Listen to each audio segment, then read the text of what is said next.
Just about all of us have it, and pretty much all of us use it. I'm talking about social media.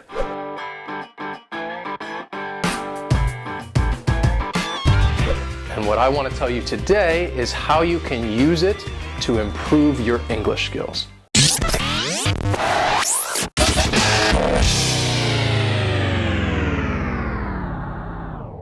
Before we begin today's lesson, I'd like to remind you to hit that subscribe button if you would like more lessons on how you can practice and improve your English. When it comes to learning languages, one thing that most teachers will tell students is to try and expose themselves to the language. And there's a lot of different ways that students can get exposure. Usually I would tell students to watch TV, movies, listen to music, read books.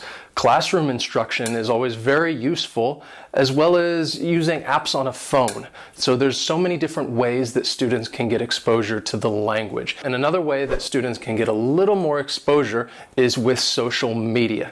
And the reason that this is so important is because it's something that we're already using anyway. So why not use that to complement our language instruction or basically anything else that we would like to learn more about? There are so many resources out there on Facebook, Instagram, Twitter, Snapchat, and YouTube, which is what we're watching right now, that will help you learn and improve your English skills. Another reason that social media can be very useful is that we don't have to go very far to access it. Pretty much all of us are usually surrounded by either a computer or we have our phones on us, and we are accessing social media. It doesn't matter if we're on a bus or maybe waiting at the doctor's office or just sitting in bed. People are on it all the time, so why not use it to help complement your language skills? So quickly, I want to talk about 3 benefits of using social media to learn English. The first benefit is time and flexibility, because you get to choose when you want to do this. I know some of us have very busy lives with work and family, and there's not always time to go to class or even sit down and watch a movie or read a book. So social media is something that is very quick and very useful, that you can just take a few minutes out of your day to practice your English skills. And that doesn't mean that every time you go on social media, you have to use it to learn English. It's a matter of exposure. You can use it for rest and relaxation, but there is value in following teachers. There's a good value in following groups or accounts that are out there and using social media to help people practice and improve their English, because that way you'll get a little exposure each and every day. Another benefit of using social media is that you actually get to produce the language. It's not just passive language learning. And what I mean by that is when you're watching TV or movies, you are just sitting there, you're just watching something and you're listening and you're receiving the information. But with social media, you can use comments, you can write and actually produce the language. You can write answers to questions, you can write comments, you can give feedback, you can even ask questions. So it's not just passive language learning. You can turn it into something more and make it more of an active language learning environment. A final reason why social media is useful is because it is primarily learner-directed. A learner-directed approach is when learners have ownership over the learning process, in which they are more accountable and they're more active in what is going on. And because of that, there is value in what they're learning because they have more control over the process.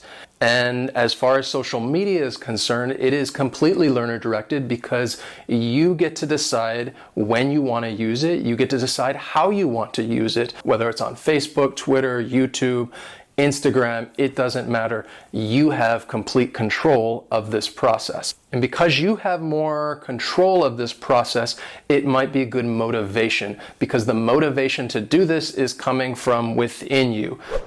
So to sum things up, social media is a great resource that is available to most of us. I'm not telling you that you have to use it. I'm just suggesting that it's useful if you're really looking to practice and improve your English skills. Now, I should tell you, it's not something that if you are at a beginner level that you can say, well, I'm going to use social media and then soon I'm going to be perfectly proficient in English. That's not the case. Social media is really a way to complement the knowledge that you already have, the skills that you already have. It will complement the English that you're learning in the classroom. It'll complement the English that you are learning through self-study. And in the end, you'll just become more proficient and you will improve your language skills. And if you're looking for some people to follow, you could follow us if you want to. We are active on these social media sites, Facebook, Instagram, Twitter, and Snapchat. And typically we'll post a lot of information and questions to try and help you practice and improve your English. Now, even if you don't want to follow us, there are so many other teachers and accounts and groups out there that you can follow, and we highly recommend that you do, because this will help you get a little more exposure and it will all help you practice and improve your skills.